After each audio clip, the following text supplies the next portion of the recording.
भगवान को समझने लायक अकल तो मेरे में नहीं है, लेकिन तुम्हें समझाने लायक अकल है। लो तुम्हें समझाता हूं। भगवान को नहीं समझ पा रहा हूं, तुम्हें समझाता हूं कि तुम्हें जितने प्रकार के संकट आने की संभावना हो उसमें अनंत गुणा कर देना। इतने गुण होते हैं एक भगवान के अंदर। जितनी मूर्तियां उतने गुण, जितनी और जितनी बैठेंगी उसकी पुनरावृत्ति नहीं होती। भगवान एक है शांतिनाथ, लेकिन भगवान की मूर्ति कभी एक रूप हो ही नहीं सकती। अनंत मूर्तियां पे बैठा लोगे तो वो अनंत प्रकार की शक्ति रखे हैं, कभी मैचिंग नहीं करती। जैसे आपके अंगूठे की रेखाएं मैचिंग नहीं करती, इसी प्रकार संसार की कोई मूर्ति मैचिंग नहीं करती। अंगूठा होता है ना, अंगूठा बताते 7 अरब लोग भली 8 अरब हैं, लेकिन अंगूठा सबका कुदरत ने क्या बड़ी चीज दी। ऐसा ही कितनी भी मूर्तियां बैठा देना, कभी मूर्ति एक समान होती ही नहीं है। मानना भी मत। नहीं तुम तो कहो कि एक शांतिनाथ के दर्शन तो कर लिए, नहीं, मूर्ति की बात कर रहा हूं। साक्षात तीर्थंकर एक ही होता है, एक ही अतिशय होता है, लेकिन जब वे मूर्ति के रूप में आते हैं तो अपनी ताकत लेके नहीं आते हैं। भक्त ने किस लिए बुलाया है वो भेष बदल करके आते हैं।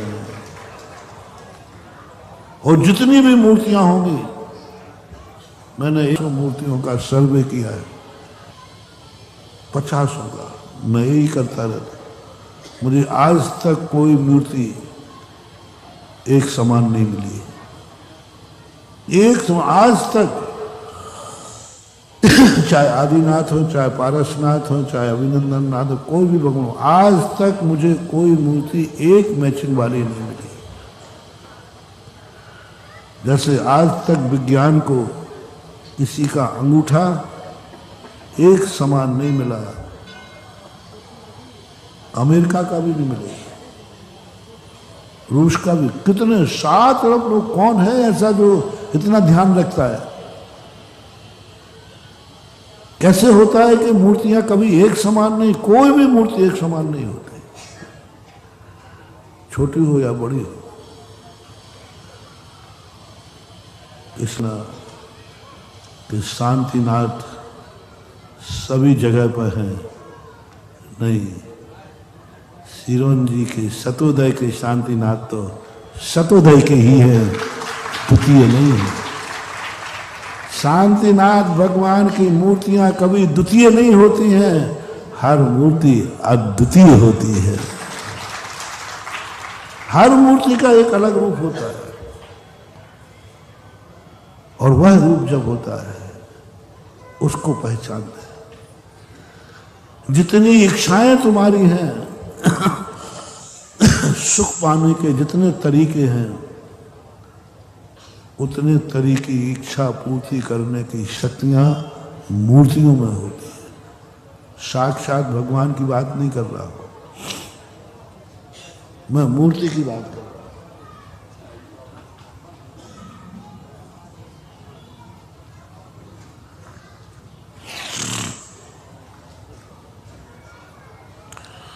अभी तक मैं कम से कम 20, 25, 24 देख चुका हूं, पुरानी और नई मिलाकर। लोग कहते महाराज 24 सब जगह। मैंने आज तक किसी 24 को एक नहीं देख पाया। मैंने इतने तीर्थ क्षेत्र देखे, आज तक किसी भी तीर्थ क्षेत्र की मैं तुलना एक समान नहीं कर पाया। हर तीर्थ क्षेत्र की एक अलग पहचान, अलग एनर्जी, अलग ताकत होती है। मेरा उत्साह हर तीर्थ के प्रति क्यों होता है? क्योंकि मुझे हर तीर्थ पर कुछ नई विशेषता दिखती है, नया रूप दिखता है। हम क्यों नहीं चाहते कि एक तीर्थ क्षेत्र को ही अच्छी तरह बढ़ाओ? कई लोग कहते महाराज जी, अक्सर कर मैंने देखा है साधुओं का एक तीर्थ क्षेत्र होता है, पूरी ताकत उसी में झोंक देता है। एक तीर्थ बनाओ, बहुत विशाल बनाओ। अनेक बनाने की अपेक्षा एक बनाओ ना अच्छी तरह से, बहुत अच्छी तरह। बहुत सारे लोगों की धारणा है, मैंने भी सोचा कि बात तो सही है, लेकिन मैंने सोचा कौन सा तीर्थ बनाऊं। तब मुझे ज्ञान में आया जितने तीर्थ हैं सब में अलग अलग शक्ति है। तुम किस तीर्थ को उठाओगे और किस तीर्थ से मोड़ोगे। कुछ नहीं कह सकते मेडिकल में कितनी दवाइयां रखी हैं। मेडिकल में रखी हुई दवाई कौन सी उपयोगी है? राइट चल लगाओ, कौन सी उपयोगी है? वहां हर चीज, किस समय कौन सी बीमारी आ जाए, हजारों लाखों दवाइयां, सब दवाइयां ही हैं। इसी प्रकार मेरे जीवन में हर तीर्थ क्षेत्र को मैं मेडिकल की दवाई मानता हूँ। हर मेडिकल की हर दवाई, कोई तीर्थ बेकार नहीं होता।